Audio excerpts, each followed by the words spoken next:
Hi everyone. So today we'll go over the anatomy of the clavicle and the scapula, which makes up the shoulder girdle. Okay, we'll talk about the osteology, and then we'll talk about some special features like the muscle attachment, and then also the articulation, and then lastly the ligaments. All right. So this is the clavicle. This is the scapula. Now, the shoulder girdle is made up of the clavicle anteriorly and the scapula posteriorly. Okay, so this is the clavicle. This the clavicle is anterior, the scapula is posterior. Now let's look at the clavicle. We said that the clavicle is a long bone, and because the clavicle is a long bone, it's made up of two ends. It has the sternal end and the acromial end. Okay, so this is the sternal end or the medial end, and this is the acromial end or the lateral end. Okay, the medial end or the sternal end is larger than the lateral end. Okay, and this medial end is called the sternal end because it articulates with the manubrium of the sternum. Okay, and then the lateral end is also called the acromial end because it articulates with the acromion of the scapula. All right, now another feature of the clavicle being a long bone is that it has a shaft. Okay, so this is the shaft. This whole surface is the shaft, and the shaft can be divided into two parts. Yeah, we have the lateral 1/3 and the medial 2/3. This is the medial 2/3, and this is the lateral 1/3. Now it has four surfaces. It has the anterior surface. Okay, it has the anterior surface. It has the posterior surface. This is the anterior surface. Okay, this is the anterior surface. This is the posterior surface, and then it has a superior surface and an inferior surface. Okay, the surface here, this clavicle here, is actually the superior surface. It's not the inferior surface. So I would help you distinguish between the inferior and then the superior surface of the clavicle. Okay, again, the clavicle is a long bone. It's being a long bone, it means that it has two ends, the sternal end and the acromial end, and it also has a shaft. The sternal end articulates with the manubrium of the sternum, and then the lateral end or the acromial end articulates with the acromion of the scapula. The shaft is divided into two. We have the lateral 1/3 and the medial 2/3. Okay, this is the lateral 1/3 from where the red arrow is to here, and then from this arrow all the way here is the medial 2/3. The medial 2/3 is convex anteriorly, and then the lateral 1/3 is convex posteriorly. Okay, now it has four surfaces. Anterior surface, this is the anterior surface. It has the posterior surface, and then we said that this is the upper surface. The inferior surface of the clavicle is not shown here. All right, now this is how to differentiate between the inferior surface of the clavicle from the superior surface. Now the inferior surface has a groove here called the subclavian groove. So once you see this groove here, then you know that this is the inferior surface of the clavicle. Okay, this inferior surface also has a tubercle called the conoid tubercle. Okay, and then it has a line called the trapezoid line. So that's how to easily identify the inferior surface of the clavicle from the superior surface. Now we said that the clavicle has shafts. Okay, it has the lateral 1/3, and then it has the medial 2/3. Now for the inferior surface, okay, inferior surface, because this is the subclavian groove. Okay, this is the conoid tubercle, this is the trapezoid line. So we know that this is the inferior surface. For the inferior surface, it has three features. Okay, on the medial third of the clavicle, there's an impression for a ligament called the costoclavicular ligament. And then when you come to the lateral third, okay, this is the conoid tubercle, and this conoid tubercle is actually for the conoid ligament. And then we have the trapezoid line, which is also for the trapezoid ligament. Okay, when these two ligaments come together, they form the coracoclavicular ligament. Again, we said that the clavicle has shafts. Okay, it has the lateral 1/3, it has the medial 2/3.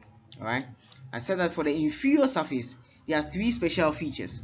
Okay, on the medial third, there's an impression for a ligament called the costoclavicular ligament. See where my cursor is? This is the costoclavicular ligament. And then when you come to the lateral third, we have the conoid tubercle for the conoid ligament, and then we have the trapezoid line for the trapezoid ligament. Okay, so what are the muscles that are attached to the clavicle? The muscles attached to the clavicle. Okay, we have the pectoralis major, we have the stenomastoid muscle, we have the subclavius muscle, we have the deltoid muscle, and then we have the trapezius muscle. Now, where are these muscles? The first one, the pectoralis major muscle, okay, is found on the medial half of the anterior surface. Okay, we said this is the anterior surface. This is the anterior surface. Okay, so the medial half. Okay, so this is where the pectoralis major muscle is. Okay, on the medial half of the anterior surface. All right. Then the second muscle, the stenomastoid muscle, is found on the medial half of the upper surface. Now we know that this is the superior surface or the upper surface because there's no groove here. We said that the groove, the subclavian groove, is only found on the inferior surface. So we are very sure that this is the superior surface or the upper surface. So the stenomastoid is on the medial half of the upper surface. So this is the stenomastoid muscle. Okay, then you come to the subclavius muscle, okay, which is found on the subclavian groove. Okay, so obviously is the inferior surface. So this is the inferior surface. Okay, this is the subclavius muscle. Okay, this is the subclavius muscle. And then the fourth muscle is the deltoid. The deltoid is found on the anterior border of the lateral third. Okay, so this is the anterior border. Okay, and this is the lateral third. Okay, so so this is where the deltoid muscle is. Okay, this is where the deltoid muscle is. Then we have the trapezius. Trapezius is in the posterior border of the lateral third. Okay, so this is the posterior border. Okay, this is the posterior border of the lateral third. Okay, the deltoid is actually on the superior surface. Okay, not the inferior surface. So the deltoid is on the superior surface. So this is the anterior border. This is the anterior border. Okay, and then this is the deltoid muscle. This is the lateral third. Okay, now I've come up with a very easy way of remembering the muscles that are attached to the clavicle. Muscles attached to the clavicle. Now, if you can remember PTSD, okay, post-traumatic stress disorder, if you can remember PTSD, you can easily remember the muscles attached to the clavicle. So P stands for pectoralis major, T stands for trapezius muscle, S stands for subclavius. Okay, so just remember that for the S is 2. Okay, so you can say PTS squared D. Okay, so the S is 2, PTS squared D. Okay, D is for the deltoid. So this is pectoralis major, this is the trapezius muscle, this is the subclavius and also the stenomastoid muscle, and then this is the deltoid muscle. So now let's talk about the ligaments that are attached to the clavicle. The ligaments attached to the clavicle. So the first one is the costoclavicular ligament. Okay, so if you remember the inferior surface, we said that on the medial third there's an impression for a ligament called the costoclavicular ligament. Okay, so this is where the ligament is. Okay, it's found between the clavicle and the first costal cartilage. Okay, now the second clavicle is the coracoclavicular ligament. Coracoclavicular ligament. Now we said that the coracoclavicular ligament is formed by 2 ligaments. Okay, this is the conoid tubercle that is for the conoid ligament, and then the trapezoid line is for the trapezoid ligament. So when you have these 2 ligaments coming together, they form the coracoclavicular ligament. That is the trapezoid ligament and then the conoid ligament. Now the conoid ligament is medial and then the trapezoid ligament is lateral. Okay.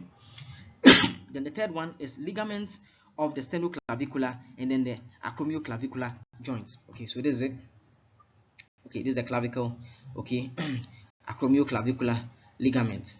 All right, now the sternoclavicular ligament is not very clear here. Okay, so this is the sternoclavicular ligament. Okay, between the clavicle and then the manubrum of the sternum. All right, so this is the clavicle. This is the clavicle. We said this is the medial end. This is the lateral end. We said the medial end is larger than the lateral end. We said the medial end is also called the sternal end because it articulates with the manubrum of the sternum to form the sternoclavicular joint. Now it's important to note that this sternoclavicular joint is a saddle synovial joint. The lateral end or the acromial end articulates with the acromion of the scapula to form the acromioclavicular joint. This joint is a plain synovial joint. Now, what are the functions of the clavicle? functions of the clavicle. It connects the upper limb to the axial skeleton on each side, and also it transmits forces from the upper limb to the axial skeleton. Now, what are the differences between the clavicle and other long bones? We said that the clavicle is a long bone. Why? Because it has two ends, the medial end, the lateral end, and a shaft. Lateral 1/3 and the medial 2/3. Now, how do we distinguish the clavicle, which is a long bone, from other long bones? Number one, okay, the clavicle lies horizontally, other long bones lie vertically. Number two, it has no medullary cavity. Number three, it is the first bone to ossify in fetal life, okay, during the 5th week. Number four, it ossifies in membrane. That is, we have membranous ossification, not cartilaginous ossification. And the last thing is that it is commonly fractured. It's a commonly fractured bone. Again, what are the differences between the clavicle and other long bones? Number one, we said that it lies horizontally. Number two, it has no medullary cavity. Number three, it is the first bone to ossify in fetal life. Number four, it ossifies in membrane. Number five, it is the commonly fractured bone. Okay, now let's look at an x-ray. This is an x-ray, and this is a fractured clavicle. Okay, now what's the commonest site of fracture? We said that the clavicle has two, it has a shaft, the lateral 1/3 and the medial 2/3. Okay, you can see that the fracture is in the middle third. Now, for the clavicle, the most likely place for the clavicle to fracture is the junction between the lateral 1/3 and the medial 2/3. Okay, so we can see that there's a fracture here. Okay, then the medial fragment is pulled upwards. So you can see that this is the medial fragment, okay, of the fracture. It is pulled upwards, and this is because of the sternocleidomastoid muscle.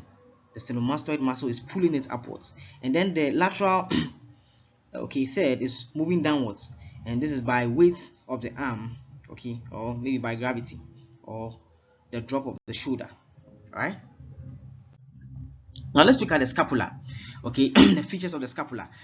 The scapula has three angles, it has three borders, it has three fossa, and it has three processes. Okay, now for the three angles, this is the superior angle, this is the inferior angle, and this is the lateral angle. The superior angle is opposite the second rib. The inferior angle is opposite the 7th rib, and the lateral angle is also called the head. Okay, where we have three features. Okay, the head has three features: the glenoid cavity, which articulates with the head of the humerus to form the shoulder joint. It also has the supraglenoid tubercle, which is above here, and then the infraglenoid tubercle. Okay, when we come to the three borders, okay, this is the superior border, this is the superior border, then this is the medial border. The medial border is also called the vertebral border. Okay, then we have the lateral border. This is the lateral border, also called the axillary axillary border. Okay, so when you look at the superior border, which is the shortest, it has a notch here. There's a notch here called the suprascapular notch. Okay, now let's come to the three fossa. The three fossa. This is the spine. Okay, so the one above the spine, this is the supraspinous fossa, where my cursor is, and the one below the spine is the infraspinous fossa. Okay, and then when you look at anteriorly, this is the subscapular fossa. Okay, so three fossa: supraspinous fossa, infraspinous fossa, subscapular fossa. Okay, then the three processes. Okay, the first one is the spine. This is the spine. Okay, this is the acromion, and this is the coracoid process. Again, for the processes, this is the spine, this is the acromion, and this is the coracoid process. Okay, so let's recapitulate what we said so far. Okay, so this is the anterior surface of the scapula, this is the posterior surface of the scapula.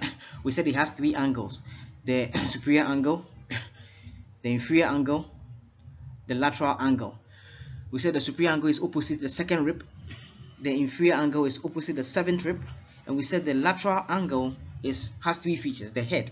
Okay, it has the glenoid cavity, which articulates with the head of the humerus to form the shoulder joint.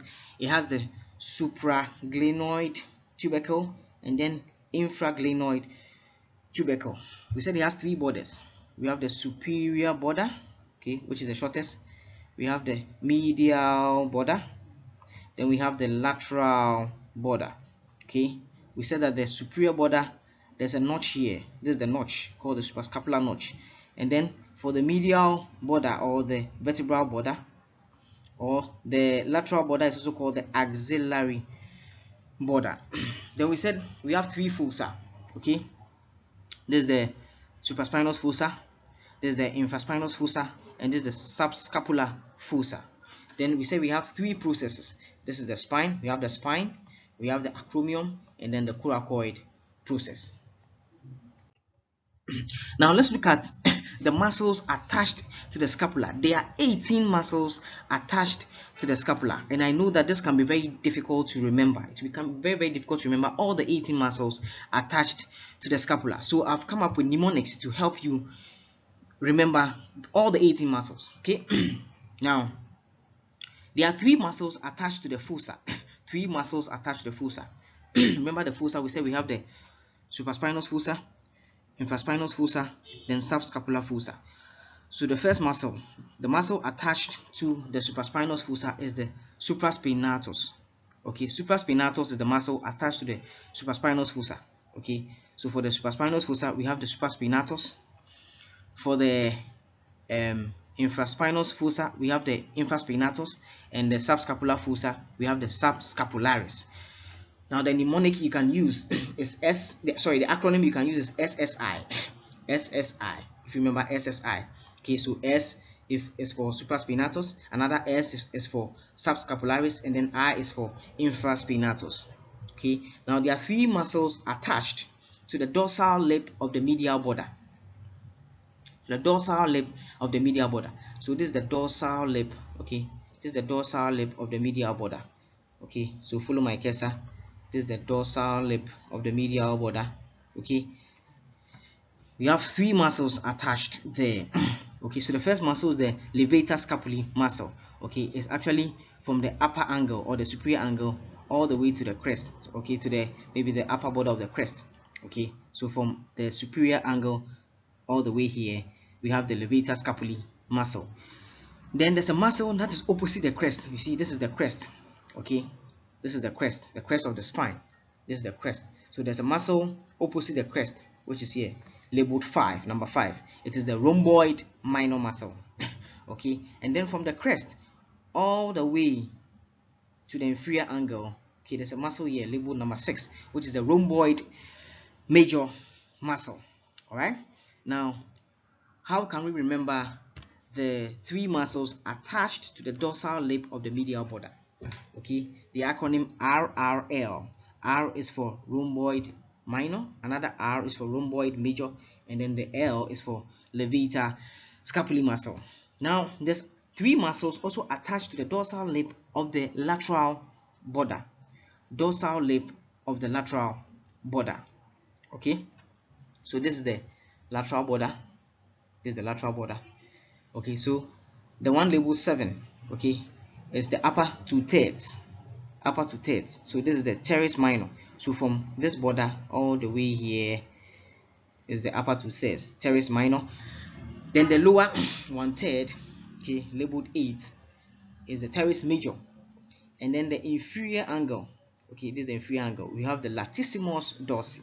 The inferior angle, we have the latissimus dorsi. So how do we remember these three muscles? Okay, teres minor, teres major, latissimus dorsi. That is TTL. The acronym is TTL, latissimus dorsi. Okay, so someone will ask, okay, we have dorsal lip of the medial border and then dorsal lip of the lateral border. How do I distinguish between the two? Because I can become confused. Okay, so if you want to distinguish between the two, the dorsal lip of the medial border and the dorsal lip of the lateral border, just think of lateral. There's a T. Just think of the T in lateral. T in lateral. So once you remember the T in lateral, you know that we have TTL. Once you remember the T in lateral, there's the TTL, teres minor, teres major, latissimus dorsi. Okay. Now there's only one muscle attached to the ventral lip of the medial border. So this is the medial border. This is the medial border, and this is the ventral side. This is the ventral lip, the medial border. Okay, it's serratus anterior. It's just one muscle, so that is very easy to remember. Serratus anterior. Okay, so it's actually from the upper or inferior superior angle all the way to the lower or the inferior angle. Now let's continue with the muscles. Okay, the 11th muscle. We have two muscles also attached to the glenoid tubercle. The glenoid tubercle. Remember that we said that the lateral angle, okay, also called the head. The head has three features. It has the glenoid cavity, which articulates to the head of the humerus to form the shoulder joint, and we have the supraglenoid tubercle. So this is the supraglenoid tubercle, number 11, and number 12 is the infraglenoid tubercle. Okay, so for the supraglenoid tubercle, we have the long head of the biceps muscle, and then for the infraglenoid tubercle, we have the long head of the triceps muscle. Now, how do you remember this? If you flex your elbow, okay, if you flex your elbow, anatomically, you know that the biceps is superior to the triceps. So this is the bicep. The bicep is superior and the triceps is inferior. Okay, so with that in mind, you can remember by saying that, okay, if the bicep is superior, then the long head of the bicep should be supraglenoid tubercle, and then the long head of the tricep, which is inferior, okay, should be the infraglenoid tubercle. Very easy way to remember. Then we have two muscles also attached to the acromion and the spine. To the acromion and the spine. Okay, so this is the acromion and this is the spine. This is the spine, this is the acromion. So number 13, okay, the deltoid muscle. The deltoid muscle, which is lateral, okay, is found in the lateral border of the acromion and the lower lip of the crest of the spine. Okay, this is the lower lip of the crest of the spine. Okay, this is the lateral border of the acromion, number 13. So we have the deltoid muscle. Then number 14, we have the trapezius. The trapezius muscle is on the medial border okay, of the acromion, and then the upper lip of the crest of the spine. So this is the crest of the spine, this is the upper lip. Okay, this is the medial border of the acromion. Okay, so how do we remember what are the two muscles that are attached to the acromion and the spine? How do you remember the two muscles attached to the acromion and the spine? So I use this acronym DAST, D-A-S-T, DAST. So AS is A is the acromion, S is the spine. A is the acromion, S is the spine. Okay, and what you have on the ends, okay, so D, you can see D is lateral, and then the T is medial. So the T is the trapezius, which is on the medial border, and then the D is lateral. Okay, the D is the deltoid. So this is deltoid, this is trapezius. Okay, so if you want to remember the two muscles attached to the acromion and the spine, think of DAST. D is for deltoid, T is for trapezius, and then the AS is in between. That's the acromion and the spine. Okay, now there are three other muscles attached to the coracoid process. Coracoid process. So this is the coracoid process. I told you that when we say process in anatomy, it comes from the Latin word processus, which means an outgrowth or a bulging, okay, from a main tissue bone. Okay, so if you have an outgrowth, that's a process. So for the three muscles attached to the coracoid process, okay, we have the tip, okay, the tip of the coracoid process. There are two muscles actually, the short head of the biceps and then the coracobrachialis. Short head of the biceps and then the coracobrachialis. Okay, then there's another muscle, okay, which is number 17, is on the upper surface of the coracoid process, which is the pectoralis minor. Pectoralis minor. So how do you remember the three muscles of the coracoid process? I mean, at least once you hear coracoid, you know one of the muscles will be coracobrachialis. Coracoid, coracobrachialis. Okay, but I had this acronym BCP. B is for short head of the biceps, C is for coracobrachialis, P is for pectoralis minor. Or you can use the word biceps. Biceps. The first letter is B. That's short head of the biceps. Then you jump to the second letter, which is C, coracobrachialis. Then you jump to the second letter again, which is the pectoralis minor muscle. Or you can use a mnemonic: biceps climb peaks. You see, you cannot climb a peak if you don't have biceps. Biceps climb peaks. Okay, so the first letter, bicep, B is for short head of the biceps, C is for coracobrachialis, and then P is for pectoralis minor. Okay, then we have another muscle here. See where my cursor is, okay, which is on the superior border of the scapula. Okay, just close to the suprascapular notch, there's a muscle here which is the inferior belly of the omohyoid. Inferior belly of the omohyoid muscle. It's just one muscle, so it's easy to remember. Okay, now let's look at the ligaments attached to the scapula. The ligaments attached to the scapula. The first one, we have the suprascapular ligament. The suprascapular ligament. If you remember, we said that the superior border of the scapula had a notch called the suprascapular notch. Okay, there was a notch here. Now, once you have this ligament going above the notch, which is called the suprascapular ligament, once you have this suprascapular ligament forming over the notch, then it turns this notch, or it converts this notch into a foramen. A foramen simply means an opening that has a structure going through it. So that's a foramen. So the first ligament here, number 1, is called the suprascapular ligament. Then we have the coraco-clavicular ligament. Coraco-clavicular ligament. We said that ligament is formed by 2 ligaments, the conoid ligament and the trapezoid ligament. Then we have the coracoacromial ligament. Okay, that's number 3, coracoacromial ligament. Yeah, okay, found on the tip of the acromion. Okay, this is the tip of the acromion. Then we have the coracohumeral and then the glenohumeral ligament. Okay, so this is the glenohumeral. So glenoid cavity. Okay, glenoid cavity of the scapula, and then the humerus. Okay, so glenohumeral, the head of the humerus. Glenohumeral ligament, that's number 4. And then we have the coracohumeral ligament.